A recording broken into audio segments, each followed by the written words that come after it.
I stood in the living room where I had grown up, watching my father hand Tyler the deed to our family house. After 5 demanding years filled with sleepless nights, medical visits, financial pressure, and putting aside my own plans to care for our aging parents, everything was given to my brother. The same brother who had returned only 4 weeks earlier, wearing designer outfits and making empty promises. I gently placed the power of attorney forms and the house keys on the coffee table. "Congratulations," I said quietly. Then I gave my father a sealed envelope. "Read this later." Dad flashed a confident smile, as if he believed things would unfold differently than I expected. Thinking back, everything began one Tuesday morning in October when Mom collapsed in the kitchen while preparing breakfast.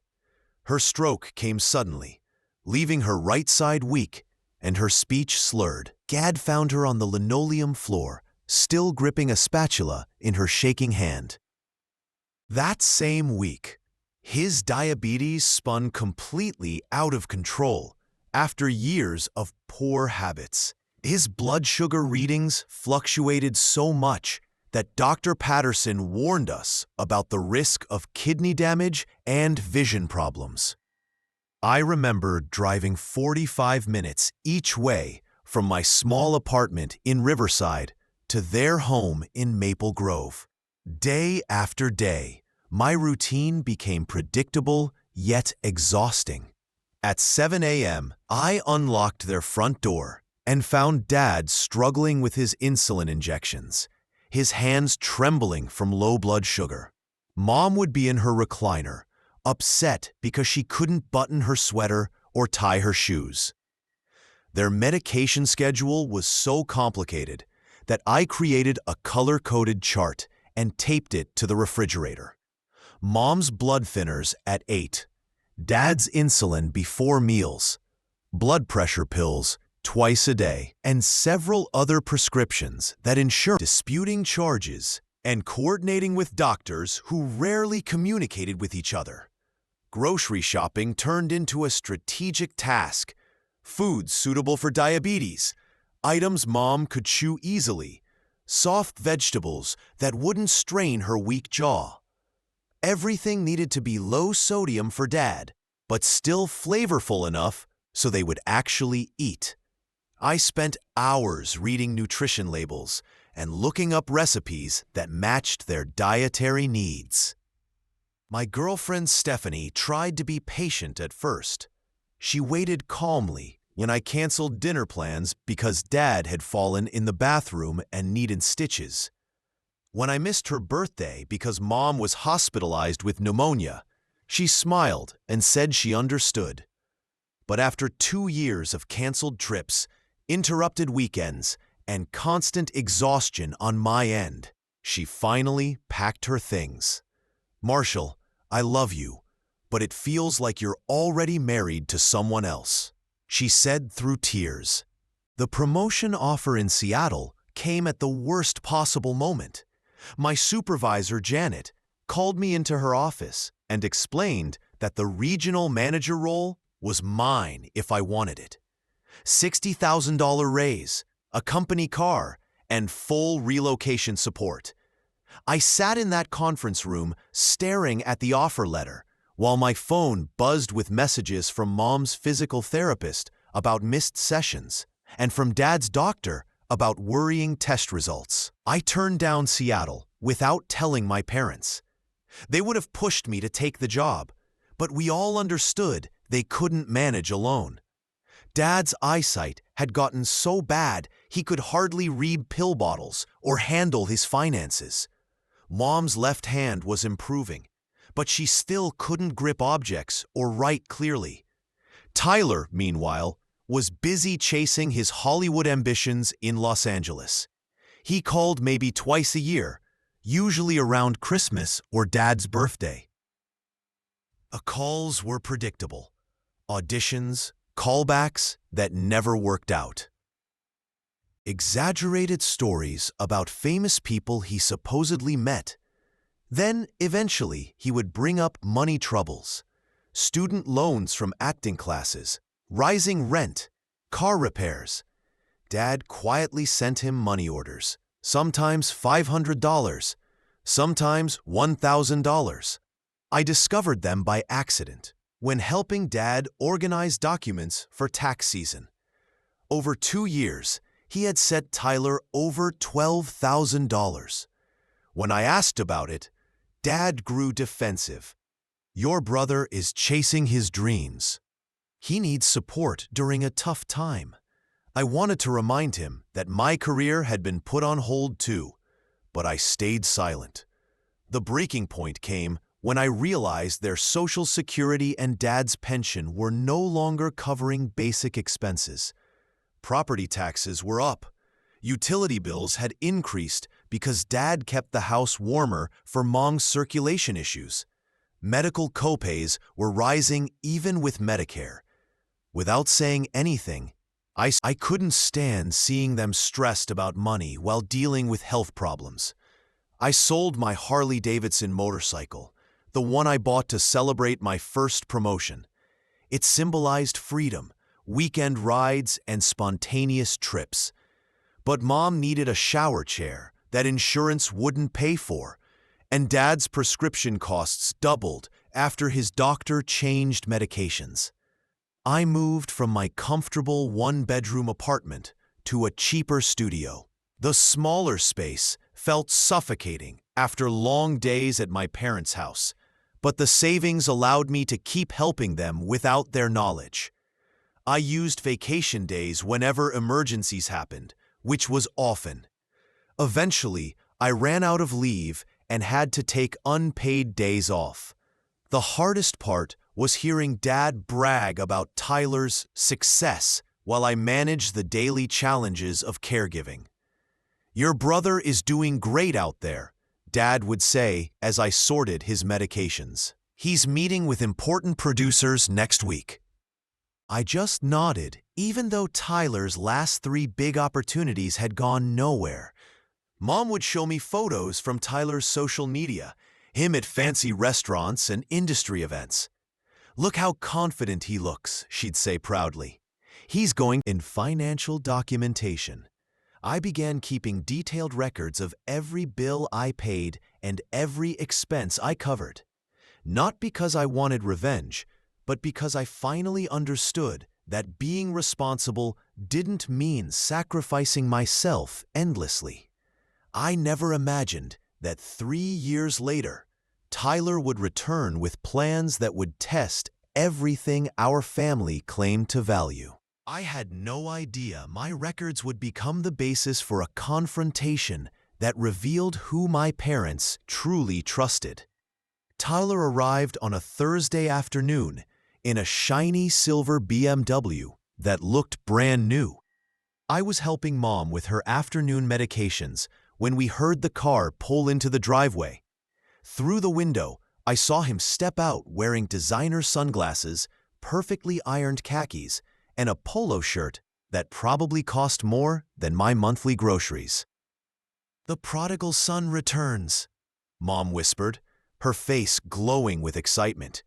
Dad tried to stand quickly from his recliner. "Dot, ton," almost knocking over his drink in his rush to greet him. Tyler's hug with them lasted longer than any phone call we'd had in the previous year. He looked polished. His hair was freshly styled. His skin had that California glow, and he carried himself with the confidence of someone used to being seen. "I needed a break from the industry," he said, carrying his expensive suitcase upstairs to his old room. "The pace out there is insane," and I realized how much I missed being around family. Mom practically lit up at his words. Dad nodded proudly. Within 2 days, Tyler had completely redesigned his old bedroom. The band posters and sports trophies were replaced with minimalist decor and a professional headshot from his acting portfolio. He bought new curtains, a modern desk, and a sound system he said he needed for vocal exercises and script work. Dinner conversations changed instantly. instead of discussing medical updates. We listened to his detailed stories about celebrity encounters at West Hollywood parties.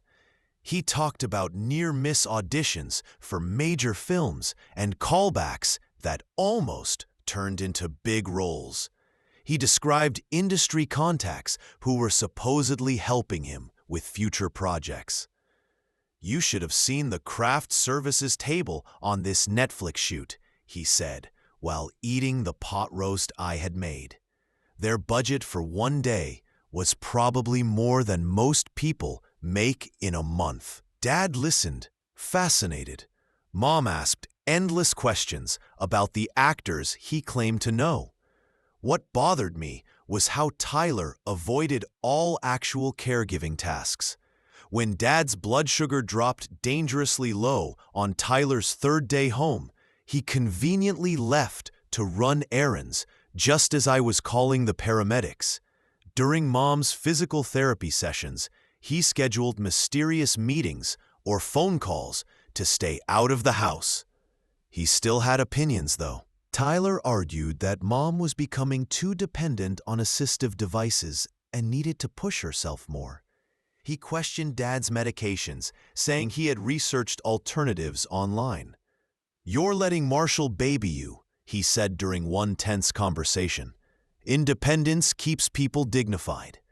I kept quiet when Tyler began rearranging furniture to make the house more modern. He moved Dad's favorite chair to a poorly lit corner and convinced Mom to donate her ceramic figurines because they looked old-fashioned. Every change was presented as helpful, but I could see our parents were confused and uneasy with the constant shifts in their familiar home. Tyler's old friends started showing up. Former classmates, people he knew during his short college time before quitting for acting. They sat in the living room drinking beer and reminiscing, while Dad struggled to follow their fast conversations because of his hearing issues. Then the comparisons began. Mom commented on Tyler's ambition and vision. Dad started questioning the choices I had made regarding their care. "Your brother thinks we should get a second opinion on Mom's therapy," he said one morning. "Maybe we've been too cautious." Tyler's suggestions always sounded thoughtful at first. Maybe Mom needed a more intense rehab program. Maybe Dad should explore newer diabetes treatments Tyler found online. Maybe they should look into senior living communities with full medical support. Each idea came wrapped in apparent concern, but something about it felt calculated. The house slowly became Tyler's space again. He invited people over without asking. He played music loud enough that Dad couldn't hear the TV. He used the main bathroom for long periods, sometimes leaving Mom waiting uncomfortably. I started noticing him inspecting the house like an appraiser, running his hand along the molding, examining windows, making comments about rising values. "This neighborhood has developed a lot," he said one evening on the porch. "I bet this place is worth a fortune now." Everything shifted the day I found Tyler going through Dad's financial documents while our parents were napping. I came home early from the pharmacy and found him in Dad's study, carefully photographing bank statements and insurance papers with his phone. When he noticed me in the doorway, "Tyler," he smiled calmly and said he was organizing important paperwork to make everything easier to manage. "Dad had asked me to look over their financial situation," Tyler explained as he closed the filing cabinet. He claimed Dad was worried about keeping track of things as his eyesight worsened. It sounded believable, but Dad had never mentioned asking Tyler to review anything. That night, I heard Tyler talking on the phone in his room. The walls in our old house were thin, and his voice traveled clearly through the vents. He was discussing square footage, neighborhood comparisons, and development restrictions. I caught bits about zoning updates and commercial potential. The location is ideal for mixed-use development, Tyler said, his voice drifting through the walls. 3 blocks from the new shopping center, easy access to the highway. The house is basically a teardown, but the lot is the real value. A cold feeling settled in my stomach as I realized he was talking about our family home like it was just another listing. The next morning, at breakfast, Tyler casually mentioned he had been reviewing local real estate trends as a possible investment. "This neighborhood has huge potential," he said confidently while buttering his toast. "Developers are going to make serious money here in the next few years." Dad looked impressed. "Your brother always recognized opportunity," he told me later as I helped sort his medications. "Maybe we should listen to him about improving our assets." Mom agreed, adding that Tyler's time in Hollywood made him think creatively about financial planning. I wanted to warn them about what I overheard, but I knew they wouldn't believe me. Tyler had always been the son who followed his ambitions while I stayed home, practical and reliable. In their eyes, his return proved his promise. From that point on, I paid close attention to everything Tyler said and did.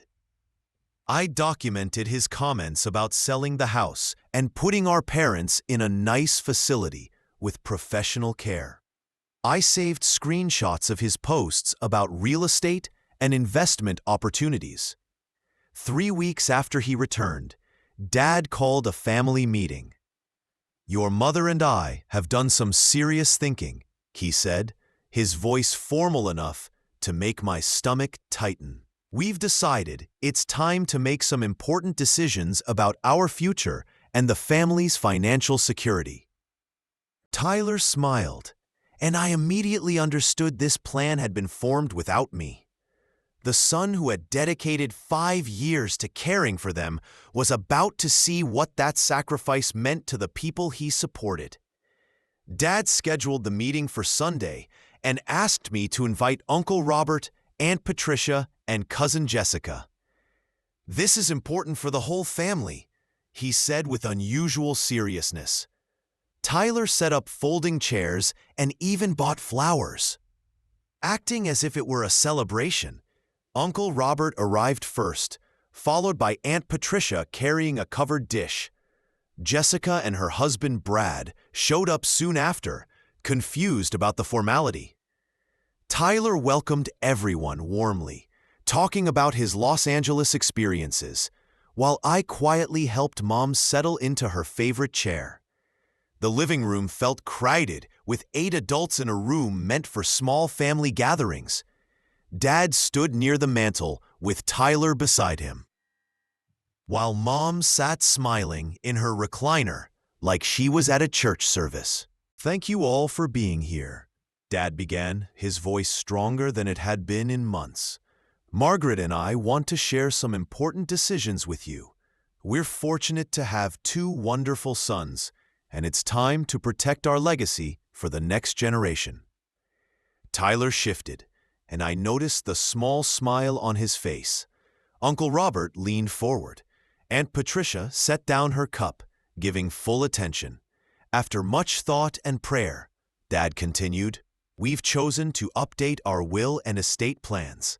The house, investment accounts, and major assets will go to Tyler."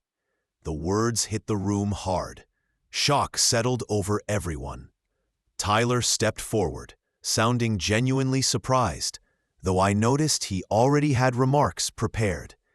"Dad, I'm honored," he said with the practiced tone of someone used to being on stage. "I'll protect the family legacy and make choices based on the values you raised us with." Mom nodded proudly. "Tyler has always had vision and drive," she said. "He deserves this opportunity to build something meaningful from what we've worked for." Uncle Robert and Aunt Patricia exchanged worried looks. Jessica stared in disbelief, while Brad stared down, clearly uncomfortable. "Marshall will receive some financial assets," Dad added, as if it were an afterthought. But Tyler will inherit the house, the investment portfolio, and my old business contacts from my insurance days. It felt like a blow to the chest. Tyler immediately began sharing ideas for the property. "I want to honor our memories while increasing the value," he said, gesturing confidently. "There are renovation options that could raise the property's worth while keeping its character." I watched the reactions. Uncle Robert's jaw tightened. Aunt Patricia kept glancing between us. Jessica looked like she wanted to speak, but didn't know how. Dad continued by praising Tyler's financial understanding and speaking about his future potential. "Marshall has been great with day-to-day care," he said, "but Tyler has the vision to take our financial security to the next level." Hearing 5 years of sacrifice reduced to day-to-day care was more painful than the inheritance decision itself. Tyler went on outlining his timeline for taking over everything. "I'll need to review all accounts and paperwork," he said, looking at me.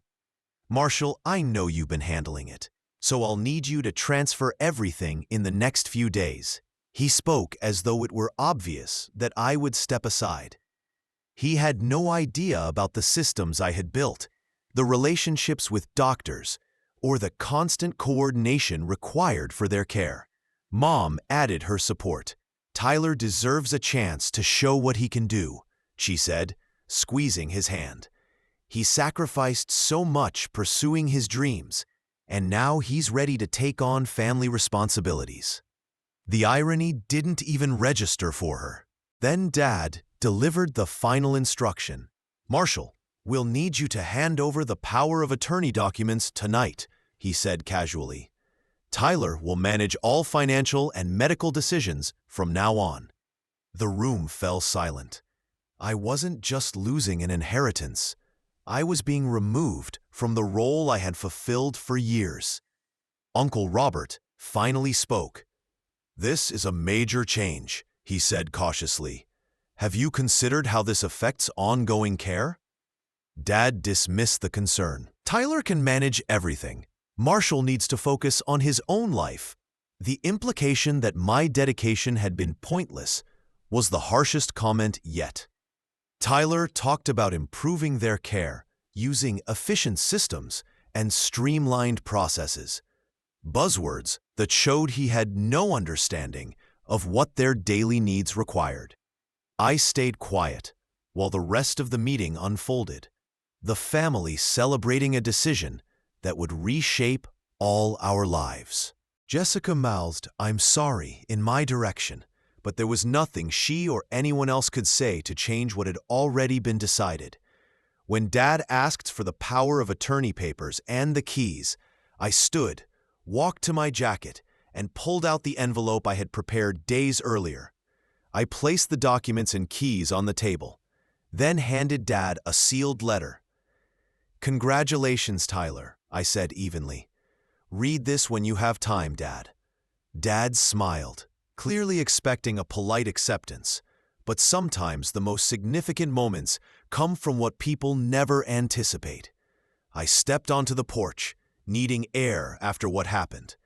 The October afternoon was cool, and maple leaves covered the sidewalk where I had raked hundreds of times. My hands shook, not from the cold, but from knowing everything was about to shift. I pulled out my phone and called Jake Peterson, my lawyer friend, who helped me prepare for this exact moment. "They did exactly what we discussed," I told him. "Are you sure you want to move forward?" Jake asked. "Once everything is revealed, there's no going back." I looked through the window, watching Tyler describe renovation plans while relatives sat quietly. "They made their choice," I said. "Now they'll face the consequences." Inside, Dad's raised voice cut through the house. The celebration had stopped. I ended the call and walked toward the door, bracing myself. Dad's shout met me as I stepped in. "You're joking. This can't be legal." Papers were scattered, chairs pushed back. Dad stood pale, shaking, holding documents from the envelope. Tyler was frozen beside him. Mom looked confused and frightened. Relatives looked stunned. "Marshall," Dad said, voice cracking, "what is this? What have you done?" I walked to the center of the room. I documented the truth. Every payment, every expense, every decision that kept you in this home. Tyler snatched the papers. His face went pale. "This says you own 60% of the house," he whispered. "It says you've been paying the mortgage for 18 months. "That's right," I said calmly. "When you defaulted last March, I covered the payments to prevent foreclosure. The legal lien was completed 6 months ago. Jake handled everything." Uncle Robert leaned forward as the reality clicked. "Marshall, you're saying you own most of this house?" I nodded and showed additional documents. 60% ownership through the lien, plus proof of $18,000 in utilities, taxes, and major repairs I paid over the last 2 years. Mom's eyes filled with tears. "You've been paying our mortgage," she whispered. "Why didn't you tell us?" Payments, utility contributions, and medical expense supplements. All of these I would no longer provide. I was also leaving the house and discontinuing daily caregiving. A heavy silence settled over the room as everyone grasped the implications. Without my support, Mom and Dad could not afford to keep the home. Tyler's inheritance had transformed from an asset into a liability. Jessica finally spoke. "Tyler, can you cover the mortgage and the daily care Marshall has been providing?" The question lingered, uncomfortable yet unavoidable. Tyler's face shifted from anger to panic to desperate calculation. "I'll figure something out," he said weakly. "There are options," I added. "Professional caregivers, financing strategies, or maybe selling the house." "Sell to whom?" I asked quietly. "There's an existing lien. The mortgage company, the county tax office, and my legal claim all need to be resolved first." Uncle Robert leaned over Tyler's shoulder, scanning the documents. "This is a strong legal position, Marshall. You've essentially become a partner in this property, whether your parents intended it or not." Dad looked up, suddenly older than I remembered. "Why didn't you tell us you were struggling to make payments?" He asked softly. "We could have discussed options, made different decisions." "What decisions?" I asked gently. "Sell the house you've lived in for 30 years? Move to a facility where you'd be separated from everything familiar? Watch Mom struggle to adapt during recovery?" I paused, letting the weight sink in. "I made the choice that protected your dignity and kept you in the home you built together." Tyler was reading the final document in the envelope, listing every expense I had quietly covered. Prescription copays, medical equipment, home repairs, groceries during months of short income. The total was staggering. $26,000? Tyler said in shock. "You spent $26,000 over 5 years they don't even know about?" "Not spent," I corrected. "Invested in their well-being, security, and dignity, so they could age in place safely." Faces around the room began to understand what I had quietly done while Tyler pursued Hollywood parties. Mom was crying, not from sadness, ... but from realization. "Marshall, we had no idea," she whispered. "We thought Tyler deserved the inheritance because of his sacrifices." "What sacrifices?" I asked, calm but firm. "What has he truly invested in this family besides charm and promises?" The question went unanswered. Tyler's sacrifices were imaginary. Mine were documented. Tyler's confidence faltered as he confronted the reality. Inheriting responsibility, not assets. "This isn't fair," he protested. But even he sounded hollow. "Fair?" I repeated softly. Tell me about fairness while I explain how you've spent your time since coming home. Dad, trembling, called their family lawyer on speaker. Harold, verify these documents Marshall has presented. Harold's professional voice confirmed the document's legitimacy. Proper filings, recorded payments, legal notices sent. Tyler's hope of overturning the situation evaporated. Uncle Robert examined the paperwork. Every payment documented. ... Every notice filed correctly. This is legitimate. Mom calculated the monthly expenses allowed. $1,800 mortgage, $300 utilities, property taxes, insurance, medical needs, almost $4,000 per month. Tyler's inheritance depended entirely on my continued support. Can you provide $1,500 monthly and handle the caregiving, Tyler? Uncle Robert asked gently. Tyler's face reflected reality. His career and lifestyle had left him ill-prepared. I'll get a job here, he said weakly. I can transition my career. Transition to what? Aunt Patricia asked. His resume consisted mainly of failed auditions and service jobs. He lacked the experience for healthcare or managing complex family needs. Dad reviewed my formal resignation document. You're moving out immediately and discontinuing all support services, he read. That's correct, I confirmed. I'm resigning from a role I never applied for. Tyler inherits everything, so he handles it all. ... Mom's panic surfaced. Who will drive us to appointments? Manage medications and insurance? Tyler's silence answered her more than words could. Jessica calculated the cost of professional caregivers. $25 to $40 per hour. Full-time care would be roughly $6,000 monthly, excluding medical coordination. The reality was clear. Tyler's inheritance was a liability, not an asset. This is all happening too fast, he said, trying to stall. We need time to plan. Time for what? I asked. Time to learn in a month what I had managed for 5 years? To understand Medicare, medication interactions, and therapy protocols. Uncle Robert addressed him directly. This isn't just money. Marshall has been a full-time health care coordinator, financial manager, and caregiver. Those are skilled, demanding roles. Mom suggested reconsidering Tyler's inheritance. The idea that they had misjudged both sons hung in the air. Tyler's desperation turned to anger. This is manipulation. Marshall made himself indispensable, he claimed. Informed decisions like what? Aunt Patricia asked sharply.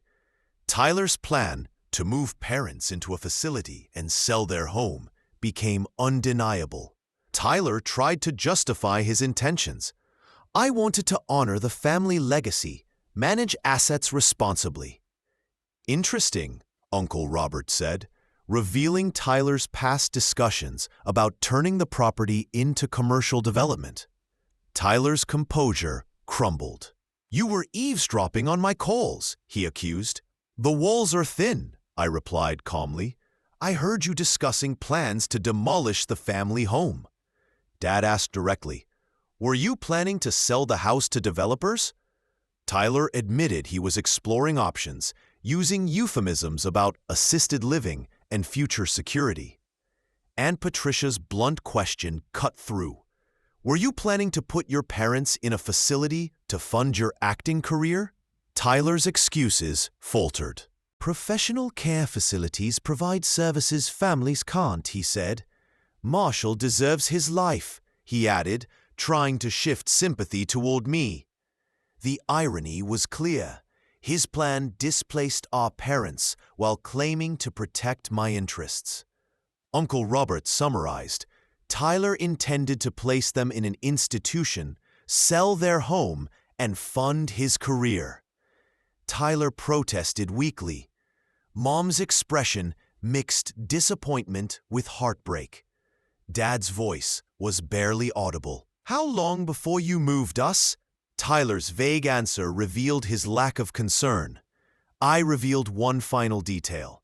Tyler had contacted 3 assisted living facilities last week. His face went pale. "I was gathering information," he said weakly. "Options for what?" Uncle Robert demanded. Tyler's plan had been fully exposed. Tyler exploded. "Yes, I thought selling the house made financial sense. Yes, professional care would be better for their needs. And yes, I plan to use some proceeds for my career." But it's practical planning. The confession confirmed everyone's suspicions. Tyler's inheritance plan prioritized personal gain over family. Dad's words were quiet but final. "Tyler, pack your things and leave. We need time to process everything revealed today." Tyler left, threats of legal action trailing him, but his moral position had collapsed. 3 months later, the house and family life were restored. Tyler had moved out. Dad's health and routines stabilized. Mom regained strength. Uncle Robert, Aunt Patricia, and Jessica became regular fixtures. Financial arrangements were fair. Dad and Mom contributed what they could, and I handled mortgage, major repairs, and uncovered medical expenses. Boundaries and communication improved. Dad consulted me before major decisions. Mom expressed needs directly, and I had a comfortable space in my childhood bedroom. My relationship with Stephanie ended, but I began dating Karen, a nurse from Sunday family meals became a tradition, filled with warmth and laughter. Tyler's sporadic attempts to contact us were ignored. Trust had to be earned through action, not words. As Karen and I watched the neighborhood from the porch, I reflected. The true inheritance isn't money or property. It's family that values your character, respects your choices, and appreciates your contributions. Peace replaced tension, honesty replaced secrets, and appreciation replaced assumptions. Family legacy isn't what you leave behind. It's how you treat those who show up during tough times. Standing up for yourself can create space for genuine relationships. Have you ever been in a situation where your family took your sacrifices for granted while praising someone else? How did you balance loyalty and self-respect? Share your thoughts in the comments. If this story resonated, like, subscribe, and share. Real love sometimes requires honest conversations about difficult truths.